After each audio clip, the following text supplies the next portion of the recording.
If you know me, then you know one of my favorite ever shows is The Dragon Prince, a show that I think is truly brilliant, emotional, hilarious, and thematically dense. And with the recent release of the teaser trailer and the news that we're getting a release for season 4 later this year, well, no better time than now to talk about the first 3 seasons and what they're doing thematically. And I'm going to do this by talking about how the show discusses war, cycles of violence, power, and how love is the foil for these things. What I have found interesting through my rewatch is how much of this is presented through Viren in season 1 before we even get to see the thematic thesis statement that Harrow's letter gives during season 2, because in that letter Harrow calls out how many people view being strong as being powerful, be that politically, militarily, having a headstrong mindset, and whatever else have you, and how those people often view compassion as being a sign of weakness. Viren during season 1 completely exhibits this kind of viewpoint and behavior in the ultimate representation of this, and as the show goes on for seasons 2 and 3, this goes on even further, and Runan is also, ironically enough, someone who holds a pretty similar mindset. He puts duty and responsibility over not only morality, but over family as well as Viren does. Rayla is Runan's surrogate daughter, but he was still willing to do battle with her over choosing to return the egg rather than continue with the assassination mission.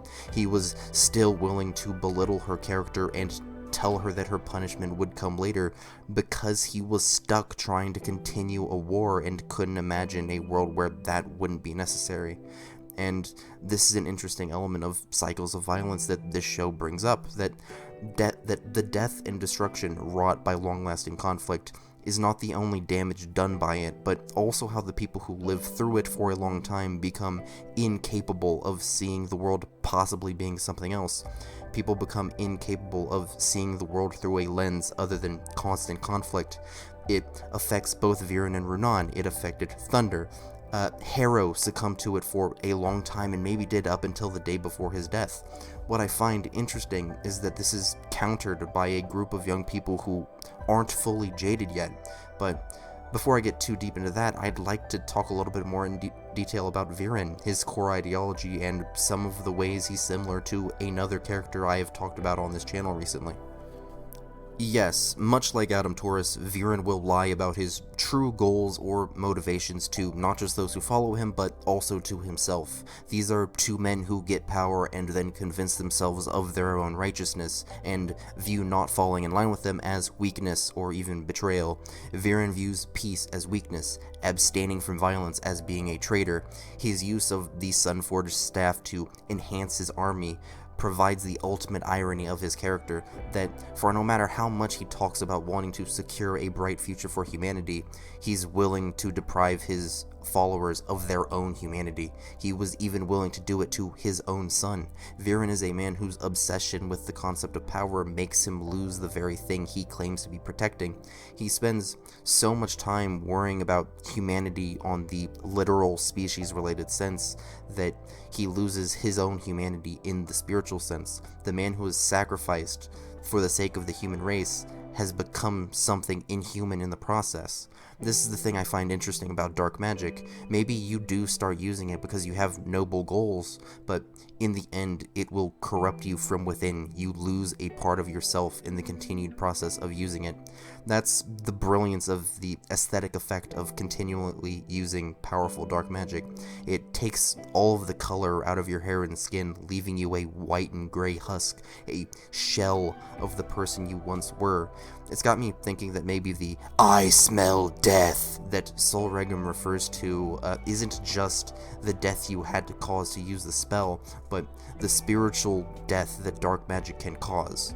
Though I don't think Sun Reagan thinks that deeply about it, but I think that by associating dark magic and subsequently Viren's whole ideology with losing yourself in your pursuits, it finds a way to thoroughly dismiss this idea that authority, power, and duty are valuable in and of themselves.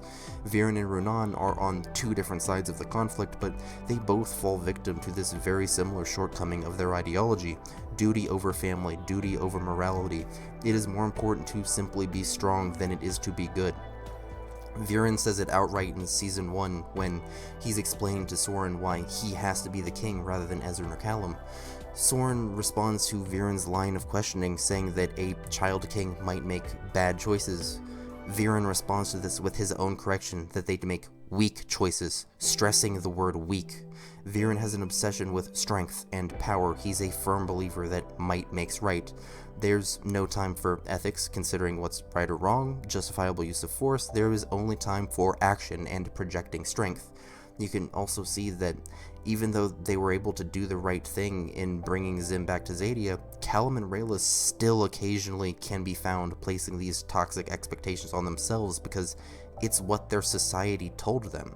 This is such an intriguing element of what the Dragon Prince is doing because it is true to life. Even if you believe something contrary to what society tells you, it may not prevent those internalized expectations from weighing in on you. But what is the counter to the expectations Callum and Rayla have placed on them? With everything we know about Viren, it becomes pretty apparent that he and our protagonist Callum are character foils for each other. They contrast each other perfectly. Callum, while still flawed in his own ways, proves to be the polar opposite of Viren in terms of how he views the world, how he views those around him, and the simple fact that he's capable of accepting and understanding when he's wrong about something. Callum is the kind of person Viren views himself as, this person whose motivations are often selfless, who wants to create a better world, rather than Viren, who often shuts out his connections to other people for the sake of his goals. Callum is someone whose decisions are fully shaped and made because of his cares for others. Where Viren views the people he meets as tools to complete his own goals, Callum views them as the people they are before anything else. Where Viren hides his true motivations, Callum is truthful, and where Viren shelves aside ethics for the sake of pragmatism, Callum is an ethical philosopher of sorts. Where Viren is spiteful, Callum is forgiving. At every point of their personalities, they are polar opposites. In Harrow's letter to Callum, he talks about people who would tell you that history is a narrative of strength, about military might and battles won, and how this is a lie. Viren is likely the primary person Harrow is talking about with that. So here we have Callum reading the last words from his dad, urging him to be basically the opposite of Viren. Even Callum's one use of dark magic was done to save Rayla and a dragon, and he probably knew that she could possibly look at him differently for it, but he doesn't care about the glory for himself. He cares about protecting those he cares about. Meanwhile, Viren is completely to sacrifice almost anything for the sake of glory. The Queens of Durin had basically already accepted their fate in defending the rest of the convoy from Thunder, but Viren had to get himself involved, thinking he could defeat the Dragon King enough somehow to get everyone out. I do think he did this because he wanted the glory it would have gotten him. It's why he wanted to be the king himself so badly.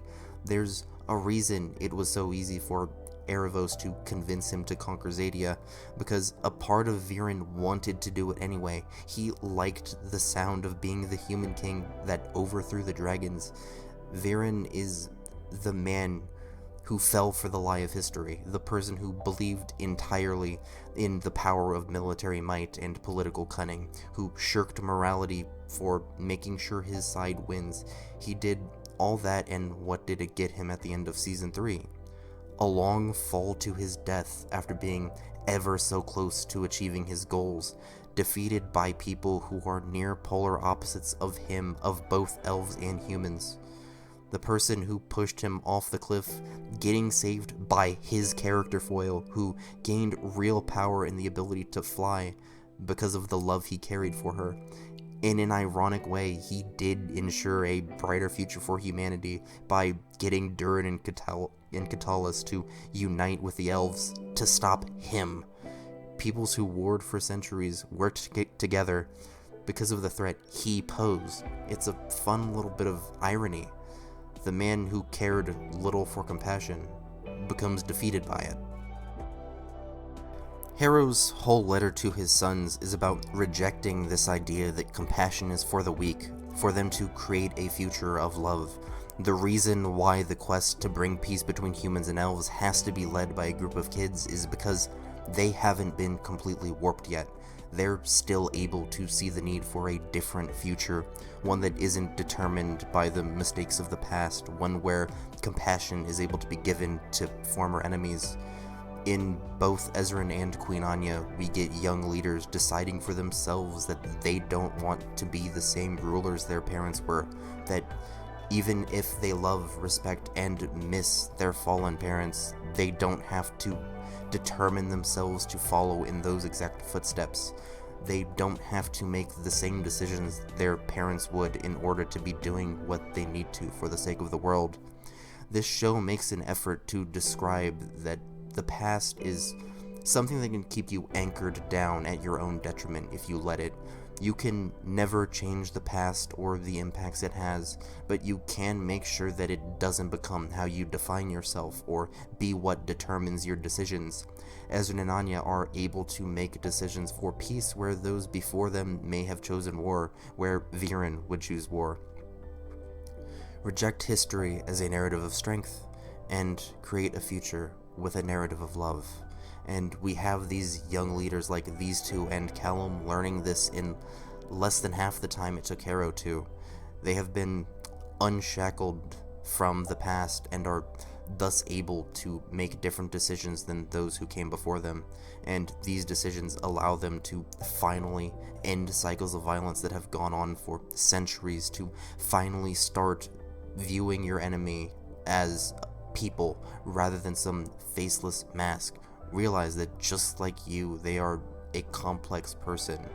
And I think this is something that people missed about the Sarai and Harrow argument that they had about the Magma Titan. Sarai's line of questioning is to make him think about the idea that other beings don't exist in the vacuum that is the purpose you have for them. In the end, it is an argument about not just the Titan, but a philosophical query asking you to be mindful about the complicated existences of those you may be fighting, which is a tacitly anti-war framework to be using, because in the end, fewer people will be willing to fight when they realize that whoever or whatever they're fighting is just as complex as they are. It's why when Viren shows illusions of elves invading the human kingdoms, he shows them as faceless shadows. It's why Sol Regum can justify his subjugation of humanity as being because they're lesser beings. When you remove the personhood of others from how you think of them, it becomes easier to justify any awful things that may be done to them, and fewer people will choose war if they can see the personhood of their supposed enemies. It's why real-world warmongers will do their best to dehumanize the other side, and this is the unique change that Rayla, Callum, and Ezran open up in their world. Rayla sees Marcos' personhood in his eyes and spares him. This one decision changed the entire fate of their world and the relations between humans and elves for the better. By the end, we have a path towards positive relationships between both peoples because of this change. And to me, that's a big part of the beauty of this show and what makes it a masterpiece. Sometimes, all it takes to move a mountain is to kick over a stone. Thank you for watching. This has been your boy, Gamer Ghost.